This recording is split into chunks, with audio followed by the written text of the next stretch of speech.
Hi guys, I think it's just the three of you today. Today we'll be discussing about homework 4. So it's going to be released next week. We'll be discussing about how you are going to implement attention networks. It's going to be a bit nasty in terms of implementation because there's going to be many different parts that you'll have to implement. So the topics for today is we'll be briefly discussing about what attention exactly means. Big Shot spoke a lot about it in class with an example on neural machine translation, but we'll be looking at some other examples with images and another speech-to-text implementation called the Listen, Attend, and Spell paper. And then we'll be looking at a typical structure of the attention networks. Attention networks usually have an encoder and a decoder. So we'll be going over it. We'll be going over the troubles that you might probably face while implementing these networks. And then at the end, we'll be doing a really nice overview over the LAS paper that you'll be implementing in the coming homework. Yeah, so when we talk about attention in neural networks, it's not really different than how a human focuses on things. For example, if you are looking at some person, if you're looking at some object, you tend to have a Gaussian blur over everything else other than the object that you're focusing on. For example, if you're looking at a screen, if you're reading some letters on a screen, some words on a screen, you tend to overlook some details of how your keyboard looks, even though it is still in your view. So this is how people focus on things while you're trying to read or understand something. Attention mechanisms for neural networks are also loosely based on the same concept. You have some input image that you're trying to understand, but you don't really need to understand the entire image to answer some question about it. For example, let's take visual question answering. You have an image and you ask the neural network to describe what is in the image. So the neural network doesn't have to understand the entire picture, doesn't have to look through the entire picture to answer some so-and-so question about the image. So I will be talking more about it. So this attention mechanism internally, implementation-wise, is just some matrix multiplications. You have a matrix, you multiply it, you have a mask, you do a element-wise multiplication, and you tend to get a really nice map which tells you which areas to focus on. So let's start with the show, attend, and tell paper. So this is an example that Biksha covered in class. It was very brief, but you can see that each of these images is given a sentence, and you're asking to highlight a particular word inside this image. So you see a girl is highlighted by a really nice blob of white mask. So basically, it is an attention map, right? So when we talk about attention, there are two different types of attention. It can be a soft or hard attention. It was covered in class. So basically, you have higher weights for certain areas in an image that tell the neural network to focus on those particular areas. So you basically have a mask, which is all zeros here, but just has higher values where the girl is. The corresponding areas in which relate to a girl are highlighted by the white blob. You can see how each word has a mapping from the word to the area in the image. So how do we do that is basically we generate an attention mask, and we also have the images. Once you have an attention mask, you just superimpose it with the image that you have, which gives us a really nice visualization of what exactly the neural network is trying to do there. And people usually use that for error analysis, like which areas are the neural networks going wrong, how do you tune it back, which samples are being which samples are spoiling the network, and other stuff like that. So this is what we'll be implementing in the coming assignment.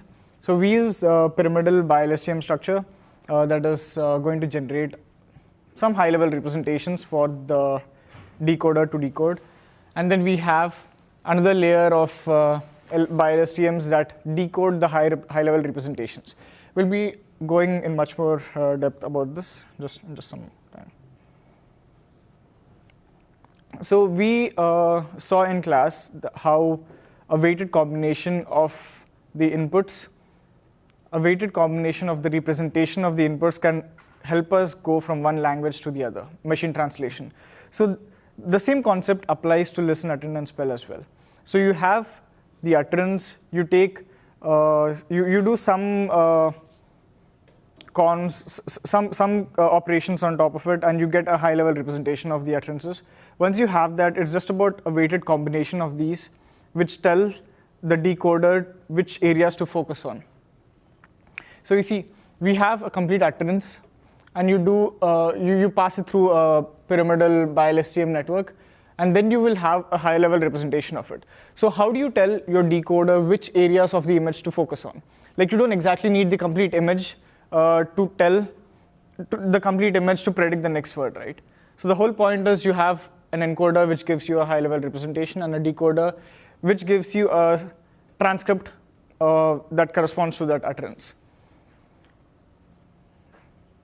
So, quick question. Yeah. So, like this piece in between the two networks, Yeah. is that to be interpreted as the entire pyramidal flipped and faded? We'll get to that. There's a lot going on there.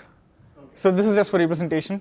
So the idea is we have an utterance, and you convert it to a high-level representation of some sort, and then you use that high-level representation to generate your predictions, your transcripts. Like, this is the exact same language model that you're implementing in homework 3. So you can amplify these results by using an encoder. Get it right. So you can still predict without using an encoder, but if you use it, your results are going to be way better. Yeah, so typical applications of this is machine translation, which Bhiksha discussed in class, and then speech to text that you will be implementing in the homework. Visual question answering, you can read this. It's an optional paper. It's really interesting to read. And then action description, action understanding, all of these, you can probably just take a visual learning course. Yeah, so when we talk about visual question answering, you have an image. So if you're trying to tell, if I asked you a question, how many people are inside this image, what would you do?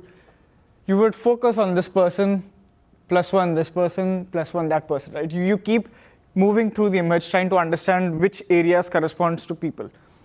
So this is the exact same way a neural network would also do it.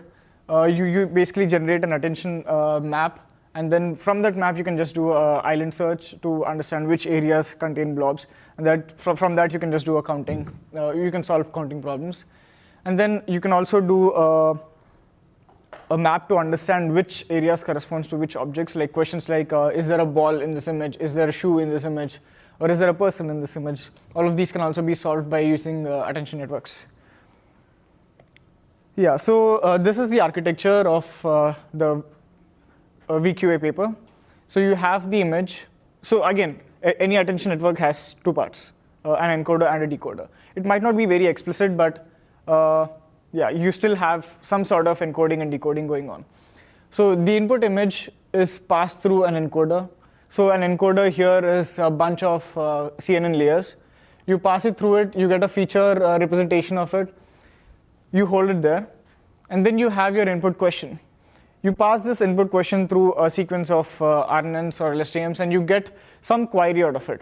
So you have a query, and you have a high-level representation of the image. So you do some operations here, and you try to find which areas of the high-level representation makes more sense for the given input. So with that, you produce a weight distribution of attentions, and then you just superimpose with the image to get a really nice attention map. So this is going to be a basis for any attention network you might want to implement. So these are the papers which showed some really amazing results. All right, quick question. Going back to the Yeah. image. So your weights that you have to your attention, Mm-hmm. what is so like how is it turning the question into, it's been trained on that question before? Or? Yeah, you train it on that basically. So it is probably, I don't know. So all it is doing is learning word mappings from the input question to the images. So what comes together many different times. So if you're asking what color shirt is a referee wearing, you get some high-level representation, and you also have the map, which eventually tells you. You keep doing that enough times, you learn mappings from the text to areas in the image, what occur very frequently together. So attention is more about finding mappings from one modality to another modality, or one input to another input. So if you have an utterance and if you have a text, all you're doing is you're finding a mapping from word in the text to some certain areas of the utterance. So you do that enough times with enough number of samples, the network will get very good at predicting which areas of the utterance are important enough to predict the next word. So it's all about that. Eventually you will get a hang of it. Let's move ahead. Is this attention matrix learnable? Yes. Oh, so you basically learn the weights. You learn the weights of the feet. So you learn the con weights. You learn these weights, and when you keep doing the operations of fusing, it's called what do you call it? So you basically just do some matrix multiplications to get the attention maps. So this is just a way to initialize the attention matrix. Way to initialize? Yeah. So from the input question to attention prediction, this is just a way to initialize the attention matrix. So I think this will be cleared just a few slides down. Yeah. And another application is having multimodal inputs. For example, you have an image and you need to understand it. You have a video and you need to understand it. For example, there's a person speaking in a video and you need to understand his emotion. It is very difficult. I mean, you can still do it by just using images, but it would make more sense to understand what the person is saying and interpret two of these modalities and understand how they work together. And to do this, you have really nice ways to mix these up. You do your typical image understanding, image classification, or other stuff, and then you use the speech modality as a complementary input that you can use to have a much higher confidence score while you're telling what is happening in the scene. So yeah, attention can work in many different ways. It can help you fuse complementary features. Like this example, if you're trying to differentiate between a parking lot and some active traffic scene, you can probably just use speech, audio, and video to do that, instead of just relying on one modality. Yeah, so coming back, typical architecture of an attention network, you have an encoder and you have a decoder. So encoders can be anything. It can be a bunch of CNNs, it can be a bunch of LSTMs, it can be a combination of any of these. So the whole point of an encoder is to produce a high-level representation. And then you use that, you fuse it with the decoder network in some smart ways, and you generate a seed for the next cell that you're next cell in your network. So you keep doing that. The network is not just depending on one input. You can fuse features from different inputs that cover a much wider field of view, something like that. Let's get there in a while. And yeah, in the end, it's just about a simple softmax. You train this, you train a decoder basically, and through the decoder, you train the encoder. You don't really have any labels for the encoder. Encoder is trained jointly with the decoder. Yeah, so these are really cool technologies that are very recently developed. In fact, encoder-decoder networks are like the core technology of Google's translate service, and you will eventually realize the importance of this. So again, let's get to encoders. Encoders are, again, I think I just discussed this, right?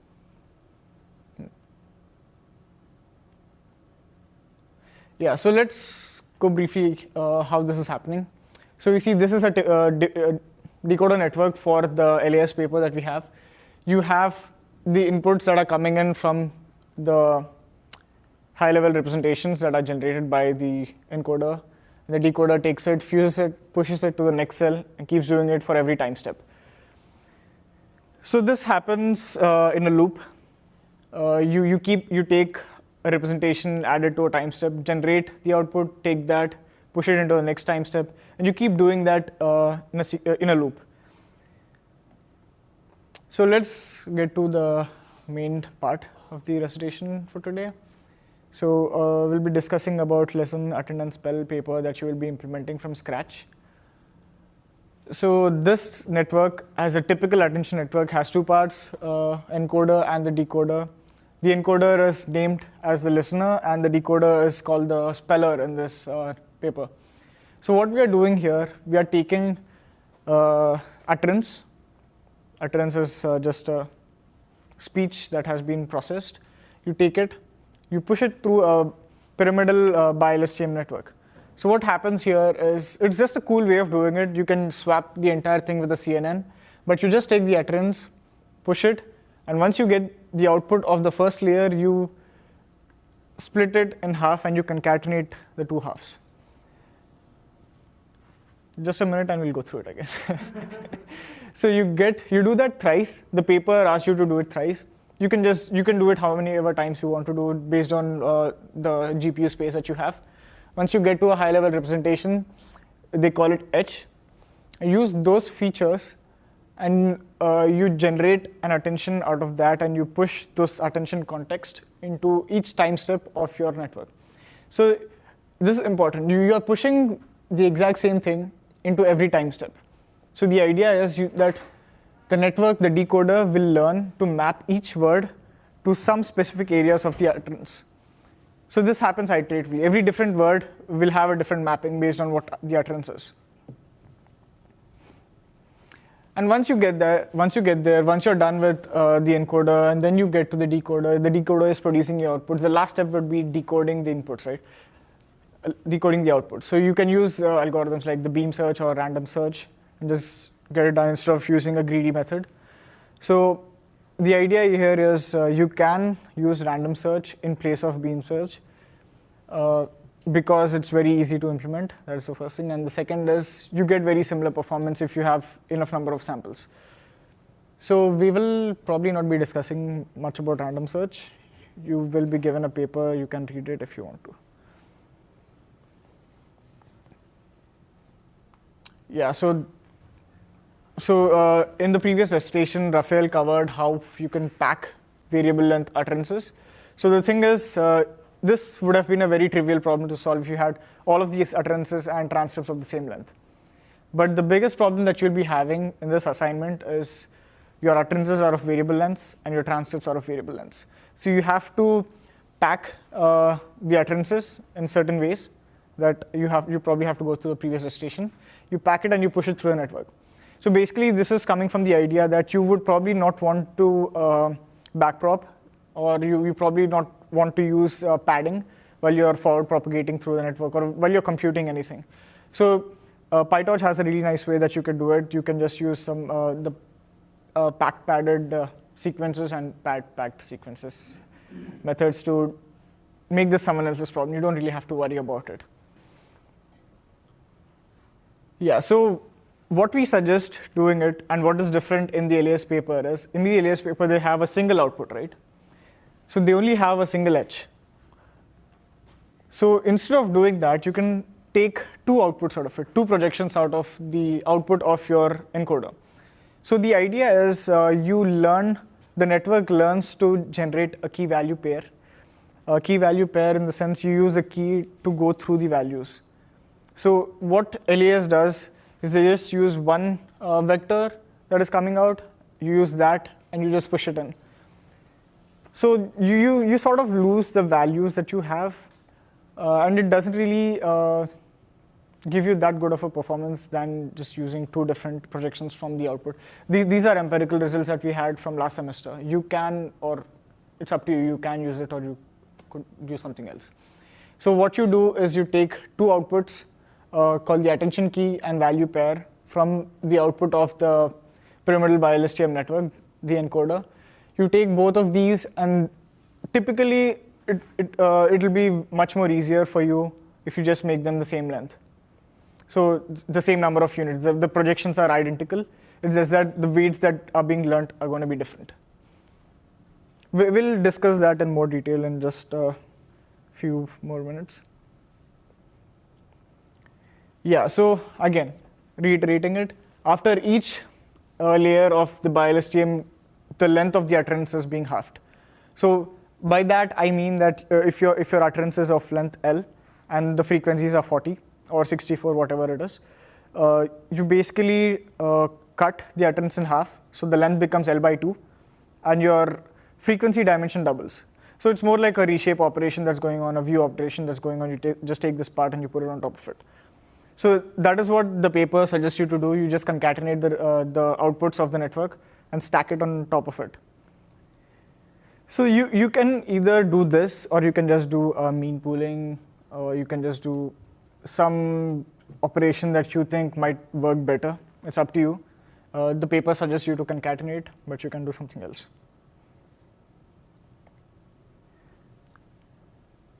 So this is not going to be very easy to implement. It sounds easy. So what the problems that you are typically going to face is, again, the variable length sequences problem. That's going to bite you many times in this assignment. And if you make some silly mistakes, it's going to be very nasty to debug. And so I would suggest just have a very clear idea of what you're doing, put it down on a paper, how the lengths are changing. Just take one example. Make sure the masks are also changing with that. So we'll discuss about masks in a while as well. Yeah, so you have to be very meticulous while you're doing this, because if you get into loops of errors, there's no one who can pull you out of it. You have to start from scratch again.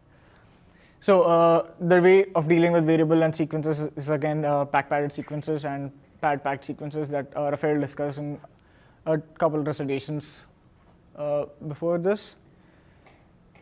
Yeah, so if you can choose to use it, or it's up to you. If you don't want to use it, it's fine. You can still do your own generation of padded sequences if you think you really have the time to spend on it.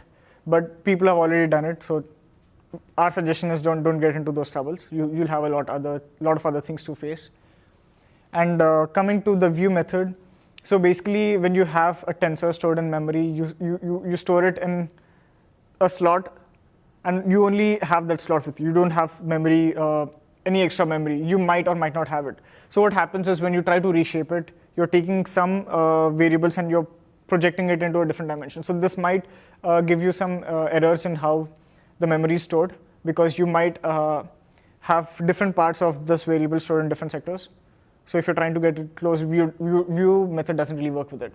So I think PyTorch throws an error, but if it doesn't, you probably might have to look at reassigning that variable to a new memory location. It's a simple command. It's called contiguous, dot contiguous, and it takes care of itself. It's just that you understand why that's happening. And then masking is going to be a huge problem, because you're dealing with variable length sequences that keep changing its size from each step, each layer to another. So if you have a length of L here, the sequence is going to be L by 2 in the next step.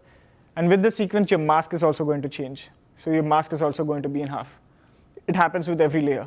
So if you screw up one single layer, if the mask is off for one single layer, it's going to screw up your entire computation. The problem is with masking is, it's not that you're not going to get results. You are still going to train something, but you will never reach optimal results if you have a bug in your masking. And no one will be able to debug that. You will never understand why your network is failing. So masking is a tough problem. You have to be very careful about that. Yeah, so overall what happens is you have utterances, and you produce 3 different outputs from the encoder. That is our suggestion. It's up to you. Implementation is your thing. But you have 3 outputs. One should be a key, one should be a value, and one should be a mask, telling you which areas of these keys and values are important and which areas should be ignored. Right? So you have a set of variable length utterances. So when you keep dividing it by half, in the end you will end up with some utterances that, and most of them might still be shorter than the length of the longest utterance by 4, right? Yeah, you will understand this while you're implementing it. So you just have to keep that in mind, that your masking is always spot on. So yeah, coming to the decoder. So this is again going to be a bit more trickier than the encoder. Encoder is actually pretty straightforward to implement if you get the masking right. So the decoder is going to be even more troublesome because all this while you're just implementing an LSTM class, which takes care of the looping through the different time steps, right? You never looped through a single time, the different time steps in your network. You always assumed that you just gave in some set of sequences and the network does it for you. So here you are introducing a new attention mechanism that involves you adding some features that are coming from the encoder into different time steps of the network. So the attention context is added at every time step, right? It is added as an input at every first LSTM cell. So for this, you will have to have a much higher level of control as compared to an LSTM class. So there is this class called the LSTM cell class that allows you to deal with specific inputs and outputs to the LSTM cell. So you actually control it. You control what is going into the cell and you control what is coming out of it. So you have the memory state and you have the outputs of the network. It's also called the hidden state, weirdly. So you have two of those coming out of each LSTM cell. You loop through it. You take the outputs. You compute your attention. You add the attention to the adding in the sense you just concatenate with the embedding that is coming out of each LSTM cell and you push it to the next time step. So this happens in a loop. It's going to be a bit complicated to implement. Yeah, so the paper asks you to concatenate the outputs and the attention, but it's up to you to choose it. You can choose to concatenate, or if you want to do some really cool way of combining both of these together, you can do that. But let's just stick to implementing the baseline first. Once you get there, you can try all different sorts of fancy things. Yeah, so key takeaway, you cannot use the LSTM class in this. You have to use the LSTM cell. So it's two different implementations of LSTM. It is a complete LSTM in a pyramidal bi LSTM in your encoder and a bunch of LSTM cells looped over in your decoder.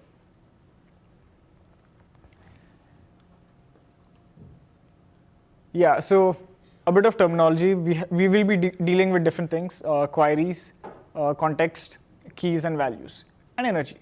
So the output from your decoder is a key value pair. And the output that each LSTM cell is giving you is called a query. So you basically use a query to find specific areas in your key to understand, to basically generate an attention map and use that attention map to get your attention context from your values. So let's go through it one by one. So you have a hidden layer. The first LSTM cell can be called as a, like it is a hidden layer, right? You have a LSTM cell which consists of the cell output and the hidden state. You pass some input through it, you get two outputs. The cell memory is basically passed on, and the hidden output is called, the hidden layer values are also called as outputs. So you take the output that is coming out of each LSTM cell, and you compute that output is called a query here. So you take that query, you take the key that is coming out of the decoder, you do an element-wise multiplication of that. So you do an element-wise multiplication to get energy. So once you have, we call it an energy, just terminology. Once you get that, you run a softmax over it. Softmax is basically giving you a really nice probability distribution over different time steps, right? So what's happening is when you just combine both of these, you have a key, you have a query, you combine it, and you're trying to do a softmax. So you're basically telling the network to learn which areas give you the highest activations or the highest outputs for these combinations. So once you get that, you have a really nice probability distribution that tells you which areas to focus on inside the attention, right? Are you getting it? Do you have any doubts here? So, real quick question. Is the same sequence fed into the decoder as the encoder? Is the same sequence being fed in? The same transcript, you mean? Yeah. Yes. So each utterance has a corresponding transcript, right? So two different things. Think about like a sound file that's variable length. Mhm. You're feeding in to the pyramidal LX10, which is your encoder, Yes. and you're feeding that also into your decoder. Oh, so two things here. So you have an utterance and you have transcripts. So the idea is to get from speech to text, end to end. So you just speak something in front of the computer, and the computer needs to generate a text file for it. So you won't be doing complete speech to text. You're already given utterances which are processed. So there's nothing physical here. You have an utterance, you have the corresponding transcripts given to you. All you have to do is, if I give an utterance to the network needs to generate a text output for that, a complete speech to text engine, right? Yeah. So the keys basically are outputs of the encoder network, which is a high-level representation of your utterances. And the query is a representation of your transcript or the word embedding that you give it, right? So you're basically trying to find a mapping from the word embedding to areas inside these utterances, or the representation of these utterances. Yeah. So what you do is you take the key that is generated from the utterances, you take the query that is generated from the word embeddings, and you fuse it. You fuse it, and then fusing here is basically just element-wise multiplication. After you fuse it, you run a softmax over it to get a probability distribution of which areas of the utterances or the combination of utterances and the text embedding or the word embedding is giving you highest results. Once you get that, it is sort of like having a map, isn't it? So you get to understand which areas give you high outputs and which areas don't really give you high outputs. You do that enough number of times and you get a really nice attention map by just doing a softmax over the energy. You take the attention map, and then you have another set that is generated from the network, another projection, which is called, we call them the values, right? So this is why you use values. You take the attention map, you apply it on top of the values. Applying it is basically just another element-wise multiplication. So you have an image, you have some 2D or one-dimensional representation. You have a map that tells you which areas to focus on and which areas to let go. Once you superimpose both of it, you'll only be left with areas that are important inside the image, right? It's like focusing on specific things instead of just wasting time around seeing pixels that you don't really need. So that is how you get your context. You just use the attention map over your values, use your context. And you take this context, you just concatenate with the inputs to the next cell, and you keep repeating it at every loop. So this, honestly, attention is probably the simplest thing to implement here. The biggest problem would be how are you dealing with masks again? Yeah. So this is what they asked us to do. You can just concatenate, or you can mean pool, do whatever you want. Let's just stick to the baseline first, and then you can probably look into other cool, fancy stuff. Yeah. And just to be super clear, when you talk about problems with masking, it's mostly like problems with variable length. Yes. Yes. You then have to cut that out as you're training it. Yes, exactly. So I keep mentioning the problems of masking because around more than 50% of people got stuck in this last semester. So you really need to know that masking is going to be a problem if you're sloppy about it. And you're not going to get out of it. You'll have to start from scratch. These are nasty problems that you might get into. So you have to really be careful while you're implementing it. It's very easy to get lost. Yeah, so let's look at the entire picture now. Encoder, decoder. You cannot train the encoder without the decoder. So encoder is basically generating values for the decoder. Like there are some really cool ways people have been doing it, like generative latent optimization, I guess. But I still don't get that shape, honestly.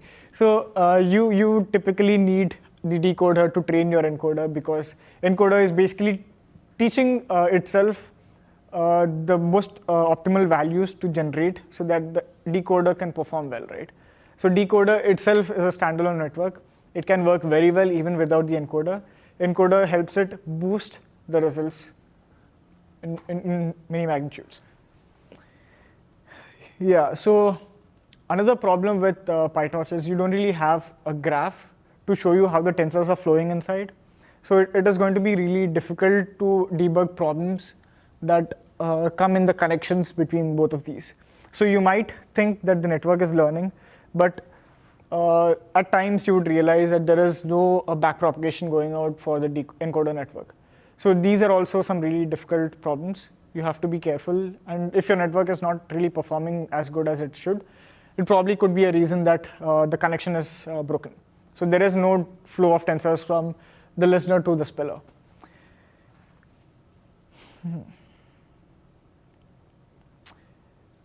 Yeah, so another suggestion here is try to keep the code as simple as possible when you're dealing with this, because there are so many different parts. It's very easy to get lost. And if you have some really fancy code structure, I don't think any TA could also help you, because things keep flowing around so badly. It's very difficult to keep track of it. So contain code, keep it really nice. Don't use functions where you don't really need them, because it's just complicating things, right? Keep it simple so that it helps you with debugging. Yeah, again, masking. Any questions? Okay. So masking, again, could be a huge problem, as I've been reiterating it. Why? Because you'll be doing a lot of squeezing, a lot of concatenating, a lot of changing dimensions, unpacking, packing. So even if you're wrong at one single step, the entire process goes wrong, right? So your packing is off, your unpacking is off, you're training right from the start to the end, till the time you compute your softmax, till the time you compute your loss, it's going to be flawed. So you have to keep this in mind. Yeah, so we've discussed about how variable length is important. And speaking about it, the whole point is when you're backpropagating through values, you need to ensure that you're not backpropagating through padding, right? Padding should not, the effect of padding on backpropagation should be 0. Like, you should not be wasting time on it. So the simplest way you can do it is you just take your outputs till your loss, and you just take them. You also have a mask which is coming with you till the end. Just do element-wise multiplication, and then you backpropagate through that. Because if you're going through zeros, it doesn't really make any difference. Loss is basically computed on a scalar, right? So if you just zero out the outputs and you sum it up, there is no influence of the 0 elements on the sum. So it's not going to affect your computation. While implementing, you will understand it. Okay, so another thing is we spoke about how to train it, which is really cool. But another problem that you will be encountering in language models is the model getting stuck in predicting loops. Like, you keep predicting errors and you don't ever recover from them. You just keep predicting the wrong things. So you can use a trick called teacher forcing. Yeah, let's start with teacher forcing. So teacher forcing basically helps the network not predict errors. So what you do is at times, so generally when you're training a language model, you only give it the ground truth, and you correct the output that you're getting based on the ground truth, right? So instead of doing that always, instead of just using the ground truth to train your language model, at times you just take the output of the network and you push it into the next state. Getting it? So instead of just using ground truths, you take the output of the LSTM at that time step and you push it in as the input for your next time step. So in this, if you do this, what happens is, if your network is generating some wrong words, you also teach the network to recover from those errors, right? Even if you predict one wrong character or one wrong word, you can get back and you can retrain, get to the original sequence that you have. So this happens, you should not be doing it forever, because that would just train the network to produce rubbish. So this would be based on some probability that you decide. So if it's a probability of 0.5, 50% of the time you'll be using your ground truth to train it. 50% of the time you'll be just taking the outputs of your network to push it in. So this helps play around with dealing with errors. You should probably not be having 50%. What was any idea what the ideal value was for teacher forcing? 0.2 or something like that, isn't it? 0.1. Yeah, 0.1. It should be very less, just to deal with errors and not to get stuck in loops, obviously. Yeah, so again, so we spoke about how the decoder works. It's a language model. All of you have been implementing it in homework 3. So if you look at it, this is a really tough problem to solve, right? First, the network should learn to decode, then the network should learn how to encode. It happens jointly. So instead of that, what you can just do is you just train your language model first. Train it as well as you can. Save those weights. And once your language model is trained, now you can add your encoder, use it to amplify your results. So this sounds really cool in practice. This sounds easy to implement as well, but it would have been easy. But we are adding another part for the network, so it might not be that trivial. You have to add context. You have to append that context to every layer. So this might be a bit complicated based on how good you are at code. And you have to load the weights cell by cell or layer by layer. It's going to be some effort, but it's definitely going to save you a lot of time. So it might be a really nice concept. You would want to learn using pre-trained weights. It's going to help you a lot in other assignments as well. If you're going to do a project tomorrow, so it might be very helpful. And lastly, you have a really nice trained network, and you still are not getting to the top of the leaderboard. Why could that be? It's probably because you're just using a greedy algorithm, right? You're just using a greedy search. So there are some really nice ways in which you can get done with this. Probably use beam search, or beam search is a bit complicated to implement.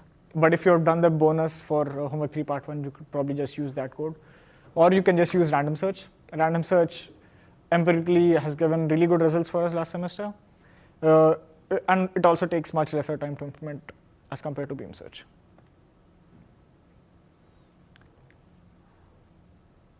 Okay, so we spoke about attention keys. Yeah.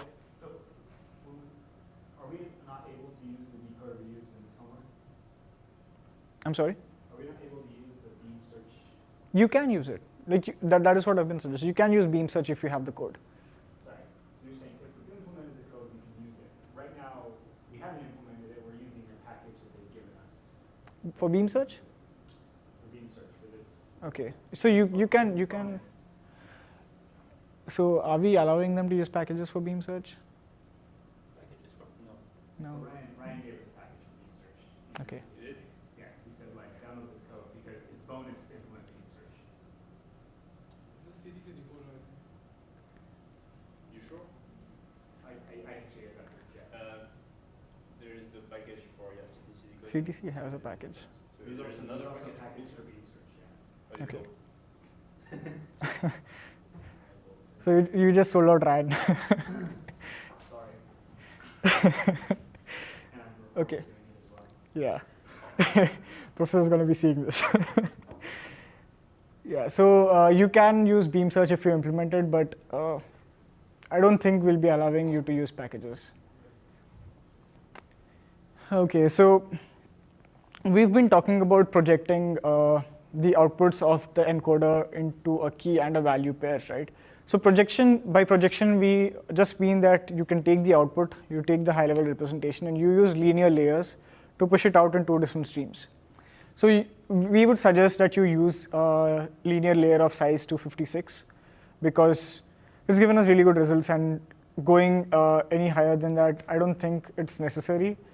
It would just be eating up space, and if you want to try it, you can try it, but we just suggest you use 256. It has given us really good results.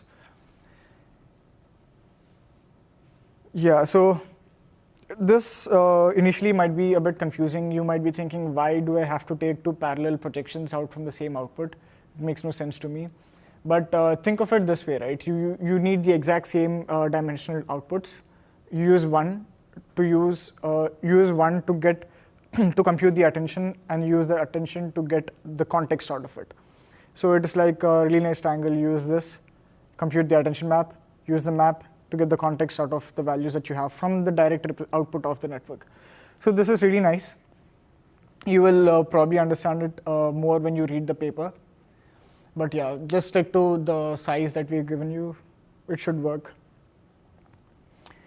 And again, reiterating, the output of the encoder could be anything. It can be a CNN, it can be some pyramidal bi-LSTM network that they've given. If you want to be fancy, you can just mix up the CNNs and LSTMs. It's up to you. It's totally up to you. Just try to use the variant that we suggested you. If you want to use the baseline variant, it's up to you. But this gives you better results. Yeah, so any doubts on how we are getting the weights of one projection and use those to compute the output, the context, and you use the context to get through the decoder? Any slight doubt there? Yeah? No?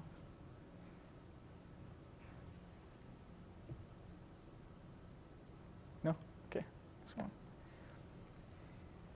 So implementation of attention. This is how the shapes keep changing. So just so that you don't get confused eventually, you can have the L and B as a same size. We just started off saying that you can have different lengths of the key and value pair, which in theory you can. But if you want to keep it simple, you can just have the exact same projection on two different parallel outputs. It's way easier to implement if you think about it. So repeating it, first, the decoder produces a query from a word. You have a word embedding that you're pushing it into the LSTM cell. You have some output. You hold that output, call it a query. So the network tells you that you have to do it for the first layer. You can use it for the second layer. You can use it for multiple combinations. First layer and second layer, only first layer. It's totally up to you. You can add attention in any layer that you want to. So first, in any case, if you're doing it, first you get a query out of an LSTM cell. The query, let's suppose you have the shape is n cross A, A being the length of it, n being the frequency or the number of, okay, this is the batch size, I think so. Yeah, and then you get the query. You use that query to compute attention map from the key that you have as the output of your encoder. So basically you just use element-wise multiplication for that. You take that, you multiply each element with the corresponding element. You can only do that if you have similar sizes, right? So once you have that, you have an output of this. We'll call that energy. So the first step gives you a query. The second step gives you the energy. It's just terminology. You take energy, and then with that energy, you compute an attention map. So how do you do it? You just use a softmax over all of those values. You get a really nice probability distribution of which time steps that you have to focus on the utterance, because utterance is basically on time, right? The length is time. And then you get the attention map. And with that attention map, you just do another element-wise multiplication with the values. Is that sinking in? You need to be very good with these concepts before you implement it. So you get the attention, just concatenate, and you just repeat everything we've spoken about before this. So yeah, it's going to be a short recitation. Word of advice: this is going to be really heavy to implement. It's going to take up a lot of your time. If you're planning on starting it just 1 week before the deadline, you're not going to make it. Most definitely not going to make it, because you also have to factor in all the bugs you'll have to debug. Yeah, and so there is, if you're planning on waiting till the end so that we give you a baseline, it's not going to work, because we already gave you a baseline. The LAS paper is the baseline, so you just have to implement it. That's all you have to do for homework, to be honest. Just implement the paper, get to the top of the leaderboard maybe. And the cutoffs are going to be high, because it's going to be higher than last time. High in the sense lower than last time, because we are giving you a lot more information than we had. We just had a paper and a few posts on Piazza last semester, but you have an entire recitation that went through how you are going to implement this. We had an entire recitation on how you're going to deal with variable length sequences. So the cutoffs are going to be tougher, and I believe the competition is also going to be fierce as compared to last semester. And yeah, again, just keep everything simple. Just don't have 10 different files for different functions or different classes. Try to keep it structured. Minimize the amount of code that you're writing. Just make sure that you don't use different functions if you're just going to call it once. Like the rule of thumb is if you're going to use more than 5 lines, more than thrice inside the code, you just make a function for it, right? If you have one single line and you're going to use it twice or thrice in your implementation, you don't have to make a function for it. It's just complicating your implementation. So make sure you follow some good coding practices so that TS can help you what exactly is going on in your code. If the implementation is wrong, you'll just be wasting time at the office hours. You'll be wasting your time debugging. Just try to have a really nice structured code. So that's about it. That's all for today. So do you have any questions? So this is the last homework, right? Yes, this is last homework. Yeah, this is the last homework. And we are not going to be having different parts for this homework. It's just going to be one part. And you will be getting more than a month to implement this. So if you think about, if you want to know what the load is going to be for this homework, just take this into account that homework 3 was just for 2 weeks, and this is going to be more than a month for a single part. Yeah. Is it? Yeah, I mean almost a month. Did you get that? What?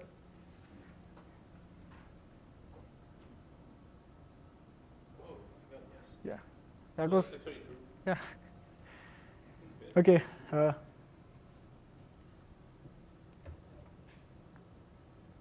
Thank you then. Thanks for coming.